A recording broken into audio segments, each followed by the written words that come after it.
Hello guys, welcome to my YouTube channel. কেমন আছো তোমরা? এখন আমরা কথা বলবো হচ্ছে জি5-এ রিলিজ হওয়া সিনেমা, কালকেই রিলিজ হয়েছে, steering. Hello guys, welcome to my YouTube channel. কেমন আছো তোমরা? এখন আমরা কথা বলবো হচ্ছে জি5-এ রিলিজ হওয়া সিনেমা, যেই সিনেমাটি কালকেই রিলিজ হয়েছে। সিনেমাটির নাম হলো কাকুড়া, যাতে মেন লিড চরিত্রে রিতেশ দেশমুখ, সোনাক্ষী সিনহা আর সাকিব সালিমকে আপনারা দেখতে পাবেন। যেই ফিল্মটা ডিরেক্ট করেছে মুঞ্জিয়ার, যে ডিরেক্টর, রিসেন্টলি রিলিজ হওয়া ব্লকবাস্টার সিনেমা মুঞ্জিয়া, তার ডিরেক্টর এই ফিল্মটাকে ডিরেক্ট করেছে কাকুড়া। তো সেই ফিল্মটি দেখলাম, কীরকম লাগলো এই ফিল্মটা সেটা নিয়েই কথা বলবো। চলো ভিডিওটা শুরু করা যাক।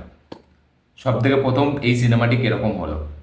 তো এই সিনেমাটি আমি খুব এক্সপেকটেশন ছিল আমার, যেহেতু এখানে মুঞ্জিয়ার ডিরেক্টর আছে, ঠিক আছে, আদিত্য সে আছে, তার পাশাপাশি রিতেশ দেশমুখ, সে কমেডি খুব ভালো পুল আপ করতে পারে। তার জন্য আমার, তার যে ক্যারেক্টারটা আমরা দেখেছিলাম ঘোস্ট হান্টার, সেটা দেখে একটা আলাদা একটা ছিল, হোপ ছিল যে না, এই সিনেমাটি কোথাও না কোথাও গিয়ে যদি খুব এক্সট্রাঅর্ডিনারি না হয়, ঠিক আছে, একটা বেসিক একটা ভালো সিম্পল একটা সিনেমা হবে, যেটা দেখে একটু মুখে হাসি আসবে।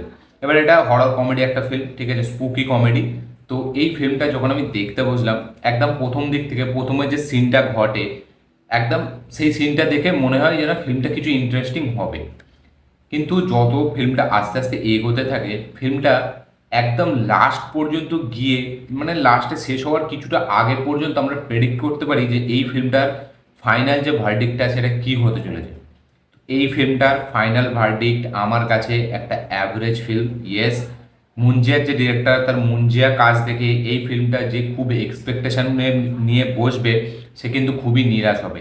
এই ফিল্মটার যে পুরো পোর্শনটা 1.5 ঘন্টার, মানে 1 ঘন্টা 50 মিনিটের ফিল্ম, ঠিক আছে, ফিল্মটার আর্ধেকটা সময় মানে সিনেমাটার যে মেন সোলটা সেটা থেকে অনেকটা ভটকে যায়।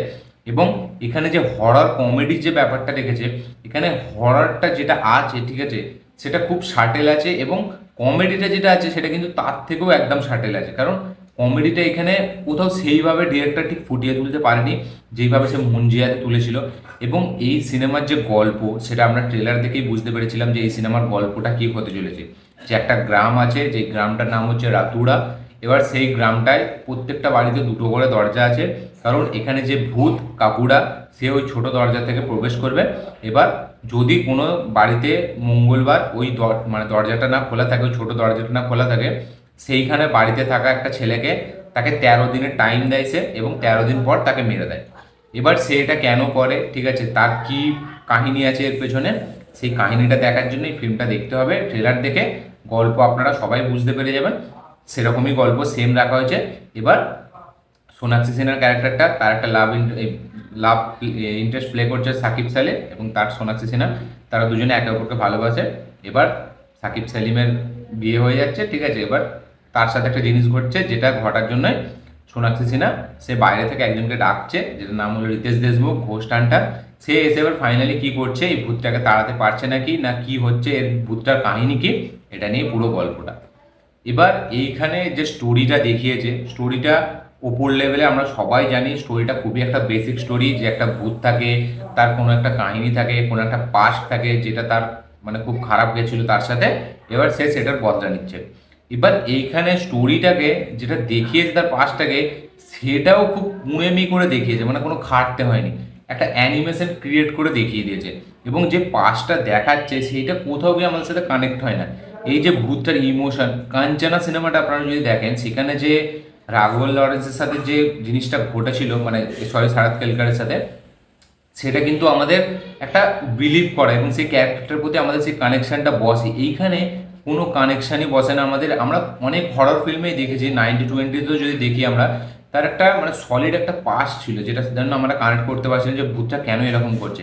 এইখানে সে পাস্টটা কোথাও আমাদের সাথে গিয়ে কানেক্ট হয় না। এবং এই মুঞ্জিয়ার ডিরেক্টর, তার দুটো সিনেমায় আপনি যদি দেখেন, মুঞ্জিয়াতেও মেন যে ভূত তাকে দেখিয়ে দিয়েছিল, এখানে কাকুড়াতেও মেন যে ভূত তাকে দেখিয়ে দিয়েছে।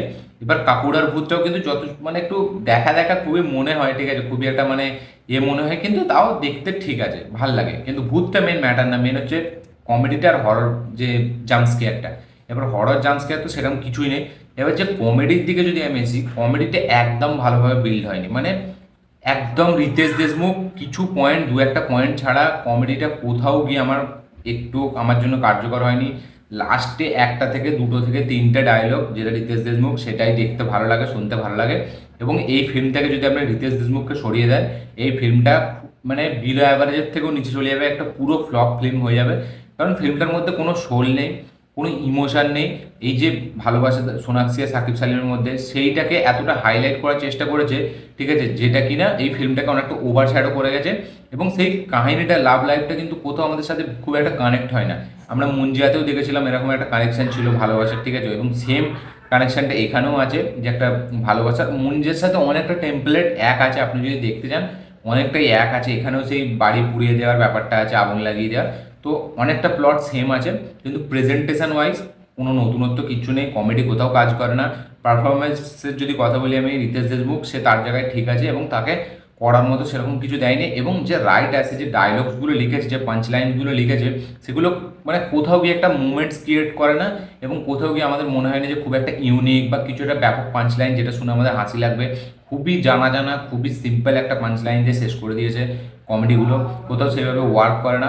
রিতেশ দেশমুখের পারফরমেন্স কিছুটা জায়গায় তার জন্য ভালো লাগে, যেহেতু সে ভালো পারফর্মার। বাকি ওভারঅল সিনেমাটির মধ্যে কিচ্ছু নেই।